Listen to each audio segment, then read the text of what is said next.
All right, some pretty big news just dropped from OpenAI, and it's about to change how you use ChatGPT. So in this explainer, we're going to break down exactly what's happening, why it actually matters, and what it all means for you.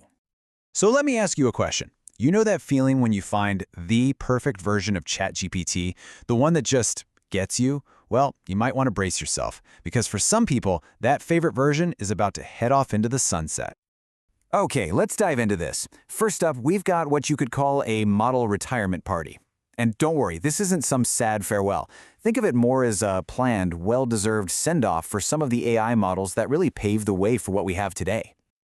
So, what is the big change? Well, get your calendars out. On February 13th, 2026, OpenAI is officially retiring 4 models, right from the main ChatGPT interface. And yep, that list includes the fan-favorite GPT-4o.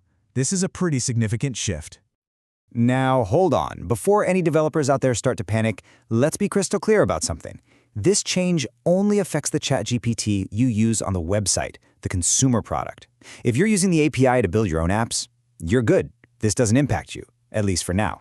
Let's move on and see how this builds, because one of these models, GPT-4o, has a really fascinating backstory. This isn't just about phasing out some old tech. Nope. This is a story about you and how your feedback can literally shape the future of AI. So get this, OpenAI actually tried to retire GPT-4o once before, but the users, they were just not having it. People spoke up, loud and clear. They said they loved its unique personality, that specific conversational style and warmth that was just perfect for things like brainstorming. They simply weren't ready to say goodbye. And this brilliantly illustrates the power of feedback in action. It's so simple. You spoke up, OpenAI listened, and boom, not only did they restore the model, but they took the things you loved about it and started integrating them into their newer models, like GPT 5.2. So your preference for warmth didn't just save a model, it helped design the next generation. Which, of course, brings us to the big question, right? If GPT-4o was so beloved, why on earth is it being retired now for real this time? Well, the answer comes down to a really simple but powerful strategy: focus and progress. Now, what's really interesting about this slide is the data. And the data tells a very, very clear story.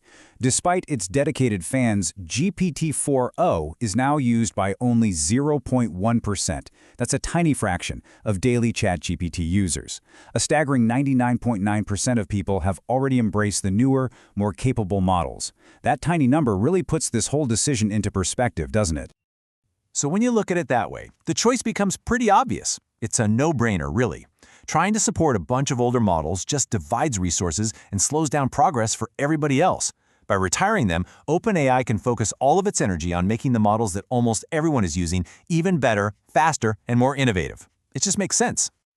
Okay, so as these older models head off into the sunset, what's next? This is where it gets really exciting, because this is not about losing features, it's about gaining something better, and a whole lot more personal. OpenAI has this new guiding philosophy that's simple but really powerful. It's all about treating adults like adults. And that points to a future where we get more control, more freedom, and less hand-holding from the AI, all while, of course, keeping things safe and secure. So what does that actually mean for you in practice? Well, it means real improvements that tackle some of the biggest frustrations we've all had.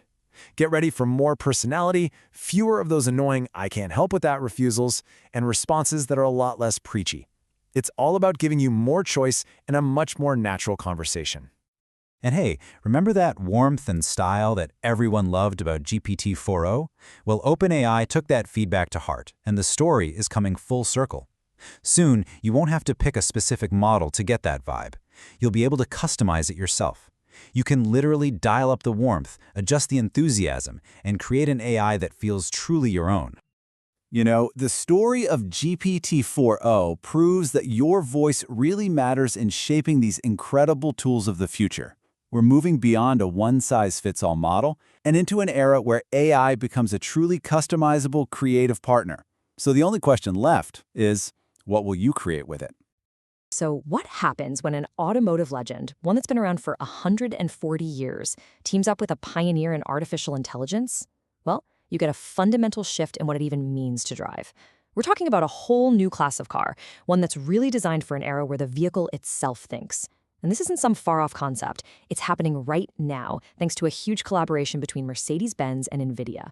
So let's break down how they're pulling this off. You know, this quote from NVIDIA's CEO really gets to the heart of it. This isn't just about a tech company supplying some chips. It's about taking that incredible legacy of safety and craftsmanship that Mercedes is famous for and weaving it right into the DNA of future computing. It's making sure that a century-old standard of excellence isn't just kept alive, but actually evolves into something entirely new. I mean, just think about that for a second. All of the knowledge, the incredible precision, that obsession with safety that Mercedes has spent over a century perfecting is now being fused with the most advanced AI on the planet. We're going way beyond a simple upgrade here. This is a total reimagining of what a car can even be. Okay, so let's get into the specifics. What exactly is going on under the hood, technologically speaking, that makes this new Mercedes-Benz S-Class, the one powered by NVIDIA Drive, so radically different from anything that's come before it? The vision here is crystal clear. Create the ultimate luxury experience. We're talking about a vehicle that doesn't just assist you, but can actually act as your personal chauffeur, handling all the tough parts of driving so you can kick back, get some work done, or just enjoy the ride. Now, the key term you're going to hear is L4 ready, and level 4 autonomy. That's a huge leap. It means the car is completely in control within a specific area, say a city center or a fully mapped highway. You're no longer the backup driver. You are officially a passenger. The car is designed from the ground up to handle everything on its own in that zone. But to really get a sense of what a massive achievement L4 autonomy is, we have to talk about why this problem has been so incredibly hard to solve, even for the brightest minds in engineering and AI. You know, the answer isn't about handling the 99% of driving that's totally routine and predictable. It's all about that last 1%. The chaotic, the unexpected, the truly bizarre stuff. And engineers actually have a name for this problem. They call it the long tail of driving scenarios. The long tail is, well, it's everything weird. It's a mattress falling off a truck in front of you, a kid suddenly chasing a ball into the street, or a sudden downpour that makes all the road markings just disappear. These are the rare edge cases that a simple rule-based system just has no way of handling. This comparison here really nails the difference. A traditional system is kind of like a student who just memorized all the answers for a test. They're great as long as you don't ask them a question they haven't seen before. But NVIDIA's AI approach, that's more like a student who actually understands the subject and can figure out new problems they've never encountered. It's the difference between just reacting and truly reasoning. So, let's talk about the solution. How does NVIDIA's platform give the car an AI brain that can actually navigate all this complexity and master that tricky long tail? Okay, so at the very core of the S-Class's brain is this super complex software stack.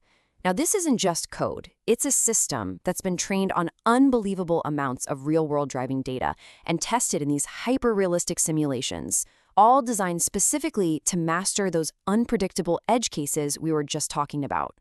So when it's faced with a really complex situation, the system doesn't just pick the first option it sees. No, it perceives the entire environment. It runs through tons of potential actions and their consequences. And then, in a fraction of a second, it chooses the one that is the safest possible move. And here's the crucial point. There's a core reasoning engine inside this AI that allows the car to literally think through problems step by step, a lot like an expert human driver would. And that is what lets it navigate a tricky intersection or merge onto a busy highway with a smooth, natural, confident feel. You avoid that jerky robotic motion you see in some other systems. But look, for true level 4 autonomy, a smart brain just isn't enough. The entire system has to be built on a foundation of trust and resilience. Safety can't be some feature you add on later. It has to be designed in from the very beginning. And this is where the Drive Hyperion architecture comes in. The whole idea is defense in depth. Just think of it like building a fortress with multiple walls. It means there are several diverse layers of safety, so there's no single point of failure that can compromise the whole car. And this whole idea breaks down into 3 key pillars. First, you've got redundant computing. So if one chip has a problem, another one is ready to take over instantly. Second, sensor diversity. The car sees with cameras, radar, and LiDAR. So if fog blinds one type of sensor, the others can still see the world perfectly. And third, and this is so clever, software diversity. You pair the advanced AI with a more traditional safety system. Think of it like a brilliant pilot who is constantly being backed up by a vigilant co-pilot, and they're always checking each other's work. Okay, so we have the advanced AI, we have this rock-solid safety architecture, but what does all this tech actually mean for the future of how we get around our cities? Well, it creates this really powerful ecosystem.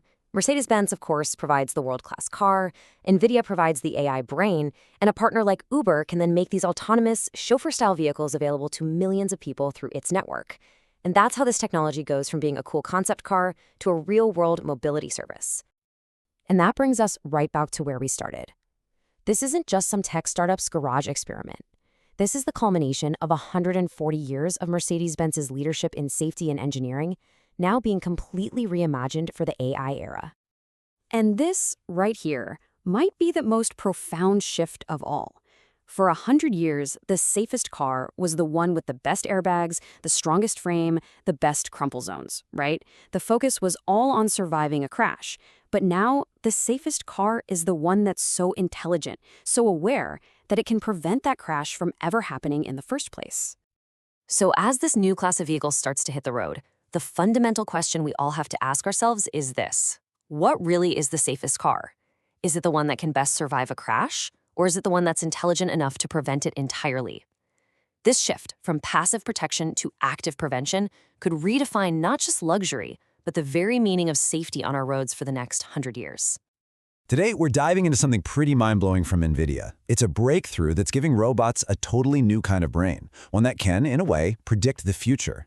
And this isn't just some small update, it's a whole new way of thinking about how machines can learn to see and interact with the physical world around us.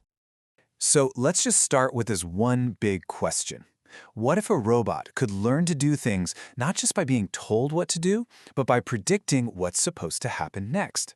What if it could actually simulate the outcome of an action before it even moves a muscle? It sounds like something straight out of science fiction, but that's the core idea behind this new system. And that system is called NVIDIA's Cosmos Policy. As we're about to see, this isn't just another small improvement on existing tech. It really is a completely different philosophy for teaching robots how to handle all the messy, complicated stuff in the real world. Okay, first up, a new brain for robots. Now, to really get what NVIDIA's built here, we need to quickly define a key term. What exactly is a policy? Simply put, a policy is the robot's brain. That's it. It's the decision-making engine that connects what its cameras see to what its arms and grippers actually do. You know, it's the bridge between seeing something and acting on it. When a robot spots a cup and knows exactly how to go and pick it up, that's its policy in action. So what's the big deal with Cosmos? What makes it so different? Well, it all comes down to a really fundamental shift in how the AI thinks. It moves from just describing the world to actually predicting it. Probably the best way to wrap your head around this is with a sports analogy. The old way, using things called vision language models, is kind of like a sports commentator. It can watch the game and describe what should be happening. It can say, the robot should pick up the cup, but it doesn't have the muscle memory to actually play. The new way, the World Foundation model that powers Cosmos, is the player. Because it's been trained on countless hours of video, it has this deep, intuitive grasp of physics. It doesn't just say what to do, it knows how to do it, down to the precise movements. So how does the model make that huge leap from being a commentator to being the star player? Well, the secret sauce is actually something we see every day: video. And here it is. This is the core innovation. Instead of having one system for seeing and a totally separate one for doing, Cosmos just smashes them together. It treats a robot's actions, like the command to move its arm just so, as if it were just another frame in a video. The action itself gets encoded in the very same way as all the visual data, making it all one big, seamless sequence. And what you get is this one, single, incredibly powerful model that learns everything all at once. It predicts the right sequence of moves to make, it predicts what its own cameras are going to see next as a result, and, this is the really cool part, it even predicts how likely that action is to succeed. It's this complete feedback loop, all humming along inside one unified brain. Okay, so the theory sounds amazing, right? But does it actually work in the real world? Let's check out the numbers and see how this thing really performs.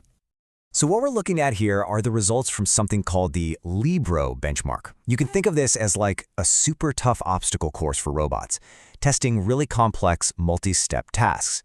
You can see the scores for other top models were already pretty impressive. But then you look at the top, and you see Cosmos Policy setting a brand new state-of-the-art with a stunning success rate of 98.5%. I mean, that is almost perfect performance on some seriously difficult challenges. It just blew past every other approach. But honestly, this next test on the RoboCasa benchmark might be even more mind-blowing. This one measures how well a model can generalize what it learns to a whole bunch of different household tasks. Now look closely at the number of demos needed for training. Most of these other models needed 300 examples to learn what to do. Cosmos Policy not only got the highest success rate, but it did it using only 50 demonstrations. That's just wild. Let that sink in for a second. 67.1% success, but with 6 times less training data. That is a massive deal. It proves the model isn't just memorizing tasks. It's truly learning and generalizing the underlying principles of physics, which makes it incredibly efficient. So what's the ultimate takeaway from all this data? It's simple, really. The reason Cosmos is so good and so efficient comes back to its foundation, NVIDIA. By learning the physics of the world from massive amounts of video before it ever even sees a single robot demonstration, it gets this huge head start. It isn't just memorizing tasks, it's understanding how things are supposed to work. Now, what's really exciting is that NVIDIA isn't keeping this technology locked away in a lab. Nope, they're actively encouraging developers like you to get your hands on it and start building the future. They're hosting an event called the Cosmos Cook-Off. It's an open hackathon for anyone to experiment with these new World Foundation models. They've put all the code, models, and starter kits up on GitHub and Hugging Face, and they're offering some pretty serious prizes for the most innovative projects. So, we'll leave you with this one last thought. With a tool this powerful, a robot that can learn by predicting what's going to happen next, what would you teach it to do? All right, today we're diving into a really cool new library from Hugging Face called Daggr. And listen, it promises to fix one of the most frustrating parts of building with AI. You know, actually debugging those super complex workflows. So let's see how it actually works. So if you've ever tried to string multiple AI models together, you know this feeling, right? It's like building this delicate house of cards. One little shaky API call, one wrong move, and the whole thing just comes tumbling down. It's painful. You're constantly wrestling with these fragile API calls, right? And you're trying to hunt down a bug in this long chain where all the middle steps are completely invisible. But you know what the worst part is? When one tiny thing breaks on, say, step 7, you have to rerun the entire 10-step workflow all over again. It really feels like you're stuck between two bad options, these flimsy little scripts that are impossible to debug, or these super heavy platforms that are just total overkill for trying out a new idea. Well, this is the exact problem that Daggr was built to solve. It introduces this brilliant new idea, code meets canvas. And the whole goal is to give you the power and flexibility of code, but with the crystal clarity of a visual workflow. It's the best of both worlds. So what is it exactly? Well, Daggr is an open-source Python library for building AI workflows. But here's the magic trick. As you write your code, it automatically generates an interactive visual canvas of what you're building. You just write standard Python, and boom, you get this powerful visual debugger essentially for free. This chart really nails the difference. I mean, look at the old way on the left. You're trapped with these fragile scripts or these clunky GUI tools that are totally disconnected from your code. Now look at the Daggr way on the right. Your workflow is just clean, version-controlled Python. That impossible-to-debug mess? It's replaced by an auto-generated visual canvas. In the big one, instead of rerunning everything, you can inspect and rerun just the one single step that failed. Let's just quickly run through the core features here. First, the canvas is generated from your code, which means your code is always the single source of truth. You can inspect the output of any single step and rerun it by itself. That is a massive time saver. It also has incredible Gradio integration baked right in, and it automatically saves your workflow state so you never lose your place. So how do you actually build a workflow in Daggr? Well, it all comes down to combining 3 fundamental building blocks. Daggr calls these nodes. And here they are. First up, the Gradio node. This lets you tap into any existing Gradio app out there and use it as a step in your pipeline. Super useful. Next, the FN node is for all your own custom logic. You just wrap any Python function and it becomes a building block. And finally, the inference node connects you directly to models on Hugging Face. Seriously, with just these 3 node types, you can build some incredibly powerful stuff. Okay, Okay, theory is great, but let's see how this actually works with a real-world example. We're going to build a pipeline that takes a simple image and turns it into a 3D asset. So here's the game plan. It's a 4-step process. First, we'll remove the background from an image. Second, we'll downscale it just to make things run a bit faster. Third, we'll enhance the image to give it more of a 3D-friendly style. And finally, we'll generate the actual 3D model. All right, for our first step, background removal, we're going to use a Gradio node. I mean, why build it from scratch, right? This node just calls an existing Gradio space that's already amazing at this one task. We literally just plug our image into a service that already exists. Easy. Now, for step 2, we need a little bit of custom logic. We just want to resize the image. So we'll use an FN node. We write a simple Python function to downscale the image, wrap it in this node, and that's it. It's that easy to inject your own code right into the pipeline. Okay, now for the fun part.